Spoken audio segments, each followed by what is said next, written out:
When I was younger, I had a big decision to make whether I was going to be a geologist or go into physics. For my whole life, I had a very big interest in mineralogy. It's like the collecting of rocks and crystals and minerals and things like that. So that sort of pushed me in the direction of mining geology or mine engineering. But in the end, the physics actually won out.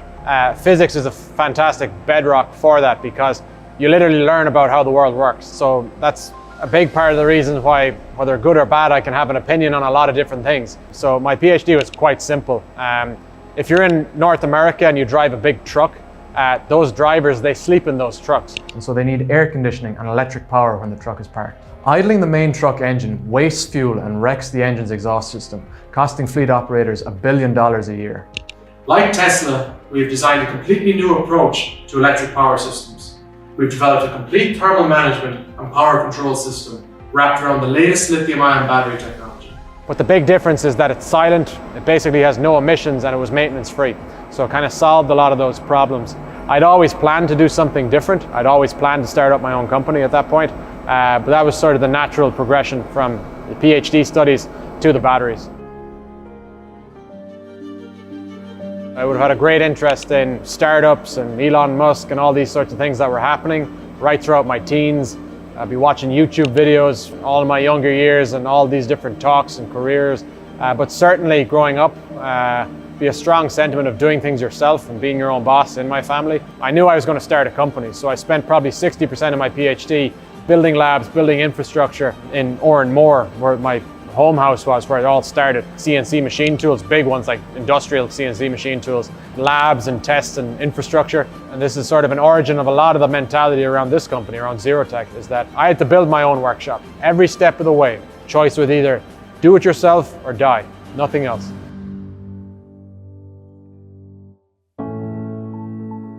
The original idea of Xerotech started off with one small piece of technology. So the way this started was, it was me sitting in my study. How does one guy on his own on the west coast of Ireland do something in batteries? Like, I have no money, I don't know a whole lot specifically about batteries. And I saw a Tesla Model S module. There's an extruded aluminium cooling system. So as opposed to a duct that we use, they have like a metal pipe. I had no way to make a metal pipe. I couldn't make it.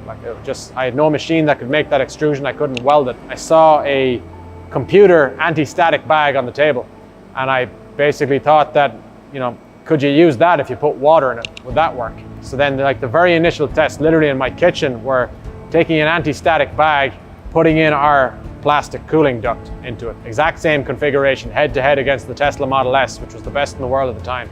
Not only does the overall idea work, but it's like dramatically better than the best thing in the world today coming from Tesla.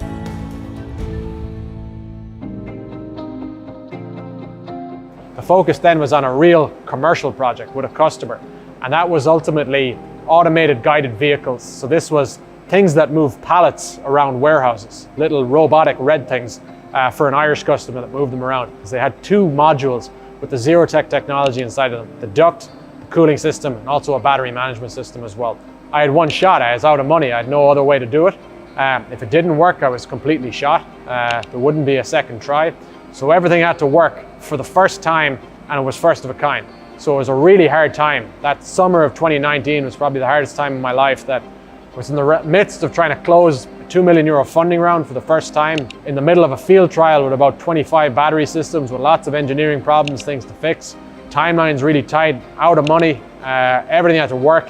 Couldn't get the 2 million unless the field trial was looking good. And then once we, achieved that 2 million round, there was a big change. Now we're a company, you got a bit of money, you got to build a team, and that was the next phase of the company. It was only in that sort of last September, October timeframe that we secured this building, this Unit 6 in the Claregalway Corporate Park, which at the time was an empty shell. There was nothing in this, it wasn't even finished. So that building was taken on then, and we had like 2 porta cabins inside of the unit, and that became the company's premises, base of operations. We didn't even have electricity or running water or sewage at the time. I mean, this is a porta cabin with no air conditioning, nothing, a portable toilet. So people came into real hard work at the beginning, and that had to build, and it just built step on step on step as the company scaled. I was quite happily settled when out of the blue, and I never checked my LinkedIn, but out of the blue I got this message from this guy I used to know saying he was got some funding to take his business from his backyard out to a new premises, and you know, would I be interested in coming up to take a look? It was really hard to decide how old this guy was. You know, I was like, oh yeah, he talked like a 40-year-old. He looked like a 20-year-old, and I'm like, what's going on here? Yeah, and then add to that the little fears of when you arrive on the scene for the first interview, and there's a big open space, chalk lines on the ground, and 2 porta cabins in the corner, and it's like, ooh, what have I let myself in for here? And I think I surprised Barry and David, who were the 2 here interviewing me, when they were kind of saying, okay, go in and think about it. And I said, no, I don't need to hear anymore. I'm ready to go. Just let me know what we need to do to make it happen. I was working at Dublin for some chemicals company. I didn't enjoy my job very much. Didn't feel like they are using 100% of myself. Like, I always felt like I could be doing more and more. So this is a big change, organizational change, but this is exactly what I always wanted. We sort of viewed ourselves in those early days as kind of like a liberator of good engineers from big companies. So people that had great ideas, great intuition, great initiative, but they were strangled by massive bureaucracy, not allowed to do things. So they're sort of let come in here and do things. From the early days, really, it was the sense of anything's possible from here. It's up to you to drive it. Having the opportunity to be a part of the very, very early stages. The only regret I have is probably being number 7 and not number 2. True believers, people that wanted to buy into you. Do you really want to make something? Like, this does not exist in Ireland.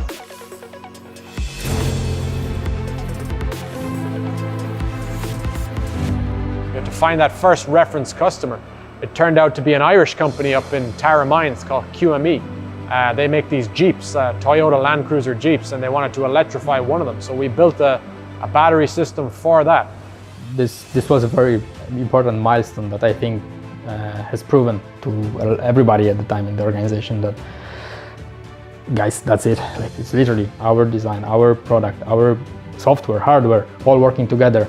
I'm extremely proud of all the people that were involved in the project. To go from a porta cabin to seeing your product being driven around in the Jeep, yeah, there was nobody here that wasn't involved in some way or another to enable that to happen. And I'm sure that is hugely different from any other company that you're involved with. That was really the change that happened in 2020 through 2021. The company continued to scale, but we went from, you know, an idea to full product. And you can really make a difference. Like, you can have a part of it, like really affect change with what you're doing.